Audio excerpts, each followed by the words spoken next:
महाभारत के अनुशासन पर्व में भाग्य की अपेक्षा पुरुषार्थ की श्रेष्ठता।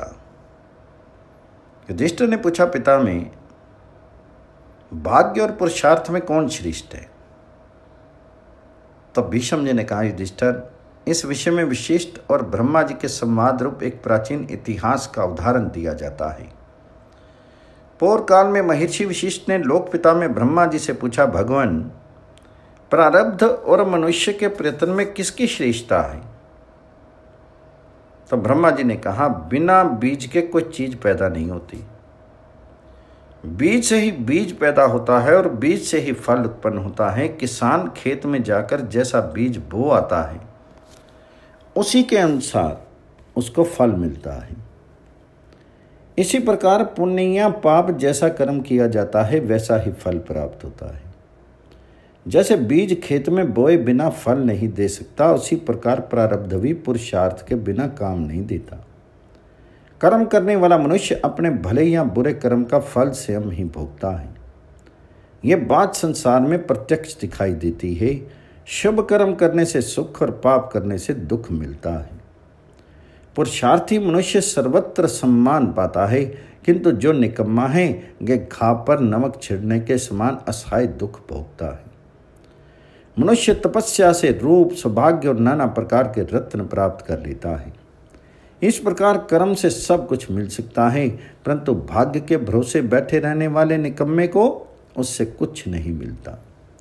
इस जगत में पुरुषार्थ करने से स्वर्ग, भोग, प्रतिष्ठा और विद्वता इन सब की उपलब्धि होती है।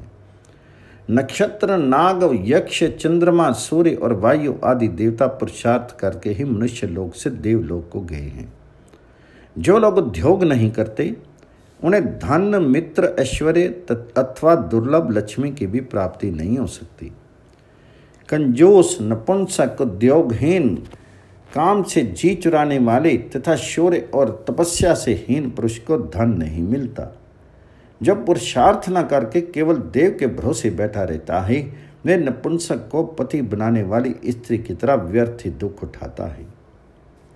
पुरुषार्थ करने पर मनुष्य को देव के अनुसार फल मिल जाता है, किंतु चुपचाप बैठे रहने पर देव किसी को कोई फल नहीं दे सकता।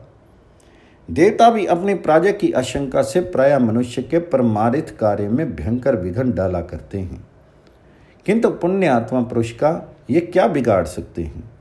पूर्व काल में राजा ययाति देव व स्वर्ग से भ्रष्ट हो गए थे, तो भी उनके नातियों ने अपने पुण्य कर्म से पुनः उन्हें स्वर्ग में पहुंचा दिया। इसी तरह इला के पुत्र राज ऋषि पूर्वा भी ब्राह्मणों के प्रयत्न से स्वर्ग को प्राप्त हुई। जैसे आग की एक चिंगारी भी हवा के सहारे से प्रज्वलित होकर महान रूप धारण करती है, उसी प्रकार देव भी पुरुषार्थ की सहायता से बड़ा हो जाता है। जिस प्रकार तेल समाप्त हो जाने पर दीपक बुझ जाता है, उसी प्रकार कर्म के नाश होने से देव भी नष्ट हो जाता है। निकम्मा मनुष्य बहुत बड़े धन का भंडार, तरह तरह के भोग और स्त्रियों को पाकर भी उनका भोग नहीं कर सकता। जो दान करने के कारण निर्धन हो गया है, ऐसे सत्पुरुष के पास उसके सत्कर्म के कारण देवता भी पहुँचते हैं। अतः उसका घर मनुष्य लोक की अपेक्षा श्रेष्ठ देवलोक सा बन जाता है। किंतु जहाँ दान नहीं होता वे घर यदि अनंत समृद्धि से भरे हों तो भी देवताओं की दृष्टि में शमशान के तुल्य हैं। जगत में उद्योगहीन मनुष्य फूलता फलता नहीं दिखाई देता। देव में इतनी ताकत नहीं है कि वे कुमार्ग में पड़े हुए पुरुष को सन्मार्ग पर पहुंचा दे। जैसे शिष्य गुरु को आगे करके चलता है, उसी तरह देव पुरुषार्थ का ही अनुसरण करता है। संचित हुआ पुरुषार्थ ही देव को जहाँ चाहता है ले जाता है। वशिष्ठ जी, मैंने सदा पुरुषार्थ के फल को देखकर ही ये सारी बातें बताई हैं।